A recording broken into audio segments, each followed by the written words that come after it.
Let's begin with the Law Society of Kenya that has today established a legal team to review possible violations of the Constitution by President William Ruto in the wake of his sustained attacks against the judiciary and decisions of the law courts.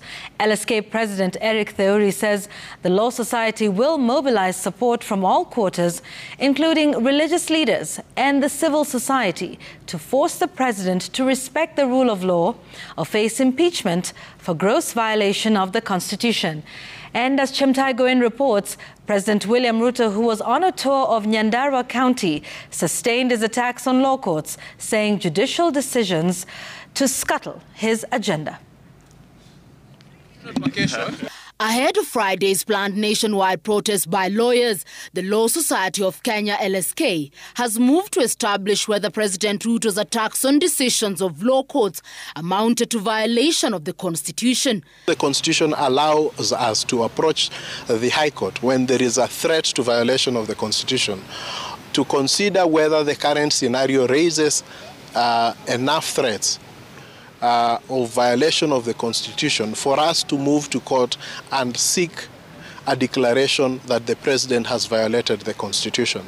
As you are all aware, one of the reasons or one of the grounds for impeachment is violation of the Constitution. Theuri, who is eyeing the LSK representative to the Judicial Service Commission post in the upcoming elections, told the president that judicial authority was no longer under the direction of any persons. The rule of man died with the old Constitution, and that 14 years down the line we will not allow a rollback to those days when a president was autocratic and carried himself as if he is above the law. The LSK statement came even as President Ruto continues to accuse courts of law of frustrating his development agenda. Nimeambia pia kotini, hakuna vile tunaweza kusimamisha mpango kama hii ya housing. Mpango ambayo iko kwenye katiba, mpango ambayo iko kwenye manifesto, mpango ambayo imepitishiwa sheria. Itasimama namna gani ati kwa sababu mtu mmoja ameenda kotini? Kwa ile sites tuko nayo, vijana zaidi ya 1120 tayari wanafanya kazi, wakiwemo vijana 500 wa hapa Olkalao. Alafu mtu anasema nisimamishe hiyo mradi ati kwa sababu ya mambo yake ya kibinafsi. Hawa vijana 1120 nitapeleka wapi? We want to advise the president to dissuade him of this notion that he could be above the law, or that whatever he wishes or whatever he wants should then guide what decisions the judiciary should give, or what any other institution. He may get it in parliament, but he is not going to get it in the judiciary for as long as we are watching. Without offering proof, the president once again claimed that recent court decisions were influenced by corruption and bribery. Maendeleo ya Kenya imecheleweshwa siku mingi na watu wachache ambao wanafaidika na yale mambo yanaendelea saa hizi. Kuna watu hawajawahi kulala njaa siku moja.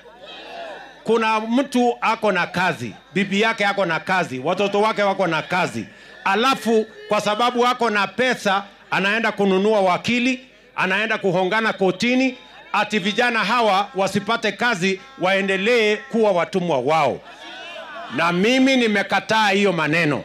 LSK has planned peaceful protest Friday in defense of the rule of law, with lawyers required to don purple ribbons and converge the Supreme Court before marching to the office of the President, Parliament buildings, and conclude at the Supreme Court of Kenya. Advocates will come out, will affirm their oath and their readiness to defend the Constitution and the rule of law. President Ruto, who is still on a development tour of central Kenya, maintains corruption is rife in the judiciary, which he has vowed to fight on. Chemtai Goin, Citizen TV. Sawa sawa. Tuendelee, tungangane.